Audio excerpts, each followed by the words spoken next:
everyone, it's me, Peyton. I'm coming at you from the North Georgia, Tennessee line, and I wanted to talk to y'all tonight about being brave. It says in the Bible not to fear 365 times. So that is going to take a level of bravery on our part. And I'm not saying you have to be fearless. I'm just saying maybe fear less than you are scared or afraid. And what you were like brave about in your 20s is going to be totally different than what you have to be brave about when you're older. So let's talk about it. You're going to have generational fears.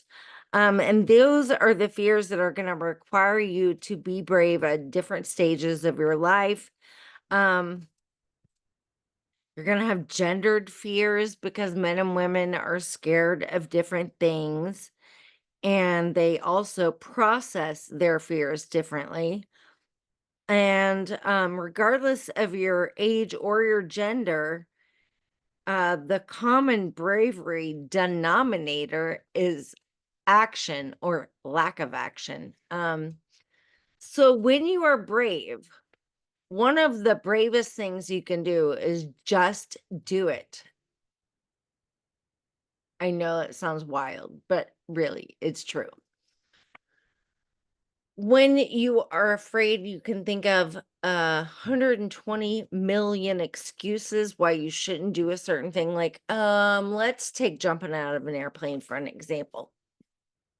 Time feeds fear.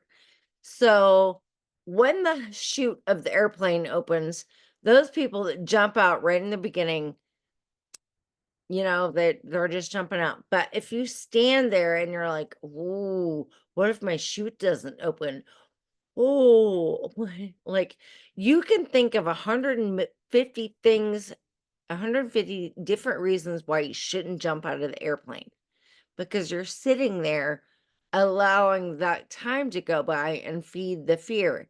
If you had just jumped out as soon as the hatch opened, you wouldn't have had time to process and make all of those excuses. So those people that took the action and jumped out of the airplane are doing better than the people who are still making excuses of why they shouldn't jump out. Just an example. So bravery is doing something when you are afraid. It's not like Billy badassing your way through life and not being scared. It is being afraid, but still doing the task. And fear keeps whispering lies into your ear, trying to stop you, but you have to decide whether or not you're going to listen to fear, or if you're not and you're just going to do what you were meant to do. I keep taking my glasses off because I feel like I don't need them, but getting old sucks. I just want to make sure I'm not gonna skip something important that I need to tell you all. Also, let's talk about I think it was Dubai, the island of Dubai. So before it was created, when the man who created it was a child, he used to go and build sandcastles. And the ocean would come in, the tide would come in, and they'd wash the sandcastles out and demolish it. And so he sat there and watched that happen. And the seed for building Dubai was planted. And he took note of how the tides would come in and do things. So when Dubai was being constructed, he took that into consideration.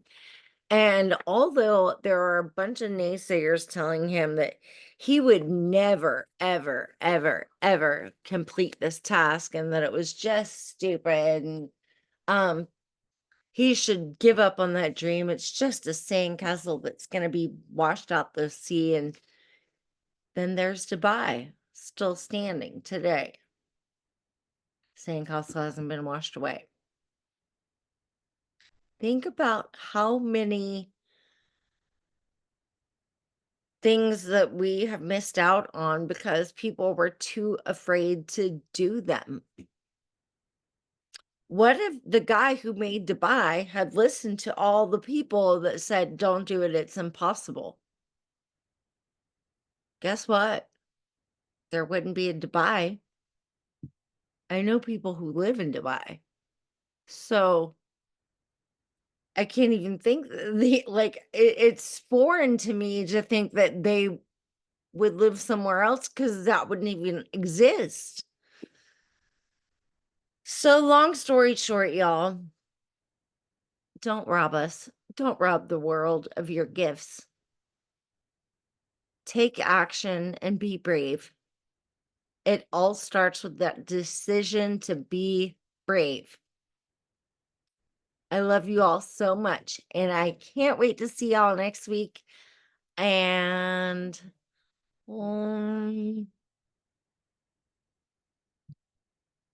I challenge you to be brave this week on one thing. So let me know what it was below. Okay? Love you.